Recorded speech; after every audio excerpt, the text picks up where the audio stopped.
রফিক মনে হচ্ছে। স্যার আসেন। রফিকই তো। এই যে ইটভাটাটা দেখতে পাচ্ছেন, এটা ঢাকা শহরের ভিতরে 1 নম্বর ইটভাটা। রফিক, বাবা তুই এখানে? এতদিন কোথায় ছিলি বাপ?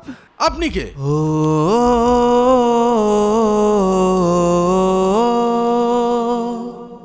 আপনাকে তো আমি চিনি না।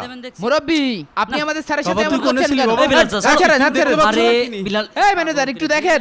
এতদিন তুই খোঁজ খবর দিস না, একটা ফোনও করিস না। তুমি কি পাগল হলে নাকি?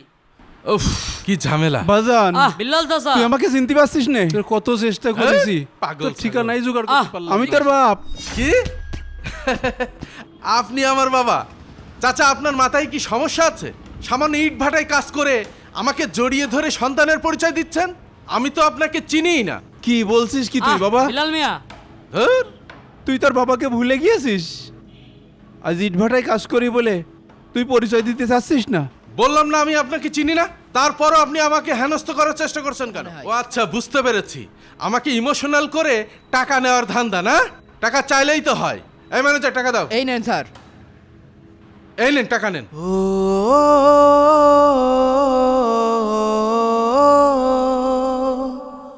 তুই এটা কি বললি বাপ? আমি টাকার জন্য তোর সাথে এরম করছি? দেখুন চাচা, আপনার সাথে কথা বলার সময় আমার নেই। এই ম্যানেজার, দাঁড়িয়ে দেখছো কি? লোকটাকে সরাও। জি স্যার। এই মেয়ে, হট হট। এই বিলাল মিয়া, এই এই মেয়ে, চলো আপনি চলো যান তো, কাজে শোন চলো। শোন শোন। হ্যালো, ও আচ্ছা, আজকে রাত্রে আপনাকে 10 লক্ষ টাকা পাঠিয়ে দিচ্ছি। ইট কি ভালো মানের হবে না? আমি আসলে ইট সম্পর্কে অতটা বুঝিও না। সেই লোকটা না? তাই তো বাবা, হ্যাঁ তোমার সাথে একটা কথা ছিল। জি বলেন। তোমার সাথে ওই লোকটা না, ও আমার ছেলে। আপনি একজন সামান্য ইটভাটার শ্রমিক, আর আমার বস তো কোটি কোটি টাকার মালিক।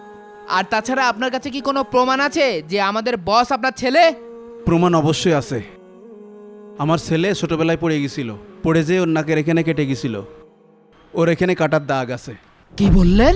তাই তো, আমার বসের তো এখানে নাকে একটা দাগ আছে। বাবারে, নিজের সন্তান বাপের পরিচয় দেয় না। পৃথিবীতে এসছে বড় কষ্টের কিছু আছে? কে ফোন দিল? 1 মিনিট। জি স্যার। এই ম্যানেজার, ভাড়া সামনে আসে তো। পরে কথা বলছি স্যার, আমি এখনই আসছি। স্যার, জি স্যার, জি স্যার। আসসালামু আলাইকুম স্যার। ওয়ালাইকুম সালাম। স্যার, ইটভাটার ম্যানেজারের সাথে কথা বলা হয়েছে স্যার। উনি জানিয়েছে যে কালকে সকাল 10টার মধ্যেই গাড়ি সহ ইট পাঠায় দেবে। বাবা রফিক, স্যার, ওই লোকটা আবার আসছে স্যার। চাচা, আপনি আবার এসছেন? আপনাকে বললাম আমার বাবা অনেক আগে মারা গেছে, আর আমি আপনাকে চিনিই না। তারপরও আপনি বারবার এসে আমাকে ডিস্টার্ব করছেন। নিজের বাবাকে চিনতে পারছিস না? না, চিনতে পারছি না।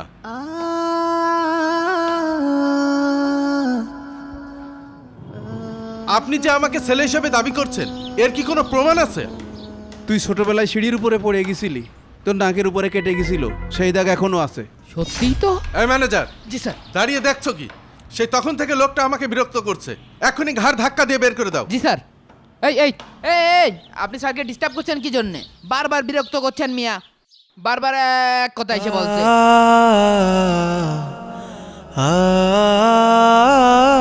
স্যার, আমার যেন কেমন একটা সন্দেহ সন্দেহ লাগতেছে ওই মুরব্বির কথাবার্তা শুনে।